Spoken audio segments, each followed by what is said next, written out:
Hey everyone, this is Sage Valentine, and this is my POV, or my actual first review of a movie on my channel. This is my review of Captain America, the Winter Soldier, and as you can see, I brought my little friend here.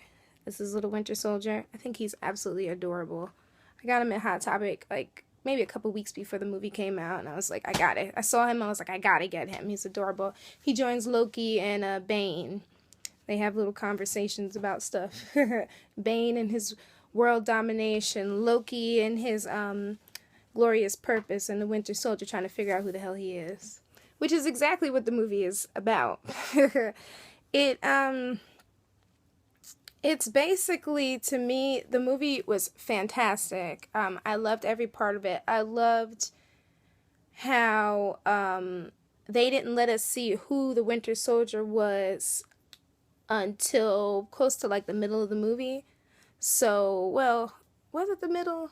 Yeah, it was kind of like the middle of the first hour. We really didn't get to see who the Winter Soldier was, and I liked how he had no face. He had no name. He was just known as the Ghost, the Acid. He was just a mess, basically. And just the scenes of the Winter Soldier and how he was able to, I guess he was going for Nick Fury, and the scenes when he was fighting, and just everything just fantastic. I loved it. I've been like on to this movie since I saw Thor Dark World, and they showed that first scene, you know, the scene in the elevator when Captain America's like fighting the mercenaries and the other S.h.i.e.L.D. agents that were assigned to basically kill him in that elevator, and he whoops their behind the whole time. And it's crazy because when I watched that, I kept wondering, I was like, who is the Winter Soldier? Because they showed his eyes. I'm like, damn, his eyes look familiar. So I looked back in the first movie, and spoiler alert for those who haven't seen it. If I'm spoiling this, I'm about to spoil this for you. So definitely, if you haven't seen the movie, turn this off and then come back to it, because I'm going to spoil it, and I apologize, guys. But anyway, I was looking at the eyes, and I said, God, those eyes look familiar. So then I looked at I was looking at IMDb, and I looked at the first list of the cast, and I was like, Bucky Barnes, I'm like, Sebastian Stan. So I'm like, okay.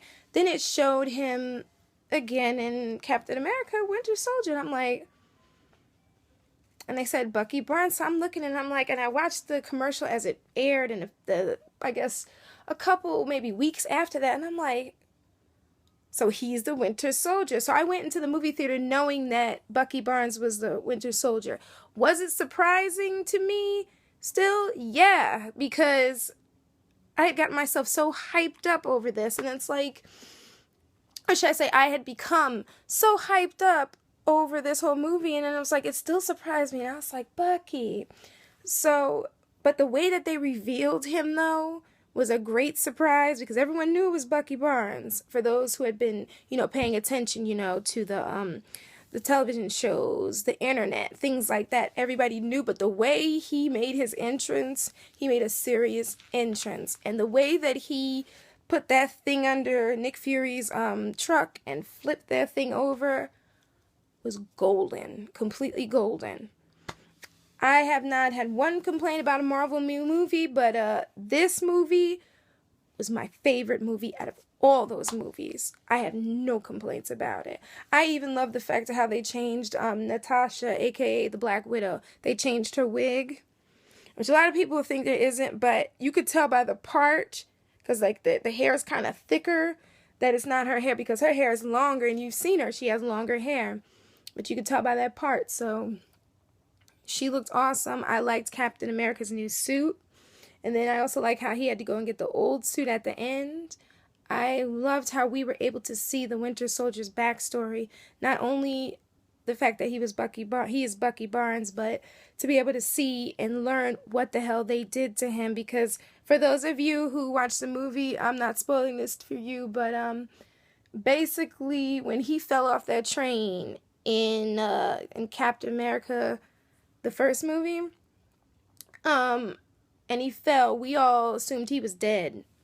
However, in the Avengers, I think it was the end of the Avengers, when Captain America's like, I gotta find my friend Bucky, and I'm like, I'm like, find him, isn't Bucky dead? But anyway, because I was watching a clip recently, and I was like, I forgot all about that scene. I haven't seen the Avengers in a minute. So before I see the next, like, Avengers worthy, like, movie, I have to get back into these movies, because it's been a while, because, like, I saw them in the movie theater. But anyway, we find out that they took him. His arm must have been broken.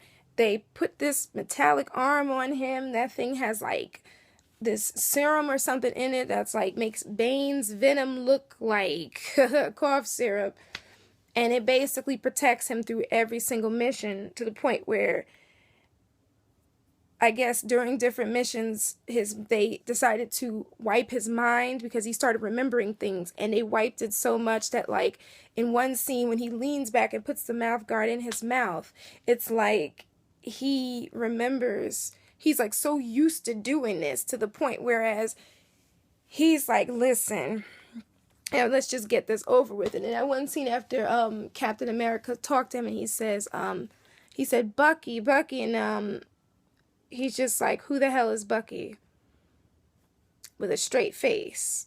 And it's like seeing Steve Rogers, seeing him there, like, brought back memories. And Robert Redford's character, Alexander Pierce, he decided, like, listen, he was like, we need to wipe his mind, get him together, and get him. And it makes me, question how many times did he have to have his mind wiped? Because from the look of things, he seemed pretty comfortable, like, going back. And even when he remembered that he started to remember Steve, like, he knew Steve Rogers, he still followed orders. Like, they had him like that. And they said that he made over 2,000 assassinations, maybe? Unless I heard it wrong. But I know it was a lot of assassinations. And in the comic book, he's supposed to be, I think he worked with Natasha, which I kind of wish they had incorporated into this movie a little bit. It didn't change in the movie, I just wish that they had. Another thing about the movie is the way that they dismantled S.h.i.e.L.D. in like it was nothing. They took it down like it was like they pulled out a piece from a Jenga tower, and everything just fell down, and this Hydra emerged, and they're talking about the Red Skull. And I'm like, for all the people who didn't see the first Captain America movie, you're just like, who the F is and you didn't read the comic books, who the hell is the Red Skull? I do remember cartoons with the Red Skull in it. I remember seeing those. And I did see the movie, and I was just like, so they took down the Red Skull. They cut off the head, as they said, and the rest of the body emerged from it. So the whole thing basically connects with Agents of S.h.i.e.L.D. Hopefully you've seen that episode. If not, I'm spoiling this for you guys. I'm sorry. It connects because the show coincides with with the episode. So you're just like, with the movie, so you're just like, so they just dismantled S.h.i.e.L.D. Everybody's against each other. No one knows who they can trust. And it's just crazy. And Robert Redford's character in this movie was crazy. It was just, I really liked his character. Because there was that one scene in the movie when Captain America, when he comes home, like he comes downstairs, and you see the Winter Soldier just sitting there at the kitchen table with his gun in front of him. His gun's down in front of him. Like, he's not going to make a move on this dude at all. Like, that's not a part of his mission. And he's just looking and watching him with his eyes. And he's offering him milk. Robert Redford's character, Alexander Pierce, he's offering the Winter Soldier milk. And it's like, how many times has he had these get-togethers with him? It made me think a lot about that. And then just the idea of Nick Fury being dead and then coming back to life. Like, I'm sitting here with my mom. My mom's like Miss Critical Thinking, Miss Marvel. She's just like, well, I call her the Marvel lady, side note, because she's seen all the Marvel movies with me. I tried going years ago with other people, and I just couldn't do it. So I'm like, Mom's the Marvel lady. Let the Marvel lady come. And she was more excited to see between this movie and Thor. She was super excited. So, she ended, like, she's like, he's not dead. And I was like, he's dead? I said, damn, because they were talking on the internet like they killed Nick Fury. And I'm like, oh, God. And just the way that he died was messed up because it's like I said before, the Winter Soldier flipped over his car. He ended up at Steve Rogers' gorgeous apartment, and all of a sudden you see like he's talking to Steve. You see these two little gunshots, like pop pop, and you see the Winter Soldier across the street, and I'm like, damn. I was like, where did they train you, man? SEAL school? Goodness. So, this the whole movie and the way that it ended, and just how like I loved that ending as well. The ending when it just reminded you of when, if you didn't see that first episode, that first movie, you were so lost. But that whole scene when Steve is like falling from that hovercraft, and like you see the Winter Soldier, he's just like hanging there, kind of with his arm out, but just hanging there, watching him go down. Then you see Steve's body just go under the water in front, and then you see this hand, and the hand grabs him, and it pulls him out the water, and you find out it's the Winter Soldier, and he waits until he sees that he's breathing, and then he walks away. And I mean, this movie threw me for a loop. When it comes on DVD, I am so getting this movie. This movie was crazy.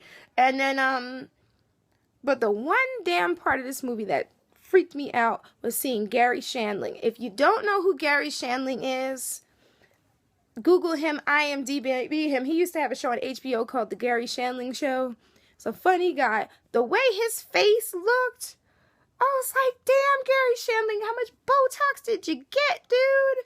Because my mom, like, everybody in the place started laughing when they saw him. I was like, what did he do to his face? His face was swollen. He's a good character, but he could barely speak. I was like, damn. But the way they did it, and just like the way it ties in with the show, is fantastic. I'm loving the Marvel Universe completely. I'm loving it. I started with Marvel, with these movies, back in 2002. I think I was, how old was I? I was like 17. I'm 29 now. And it's just, it's crazy. Because like, I've been watching these movies or following the Marvel Universe for, what is it now, 12 years?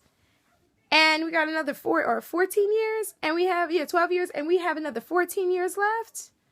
I'm so here for it. I'm so here for it. It's ridiculous. I'm even planning my cosplay for Comic-Con. I'm just so here for it.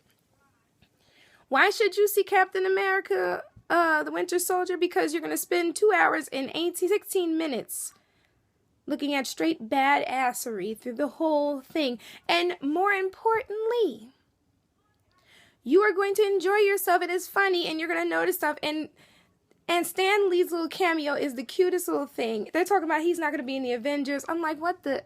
He has got to be in the Avengers. Just adorable. But anyway,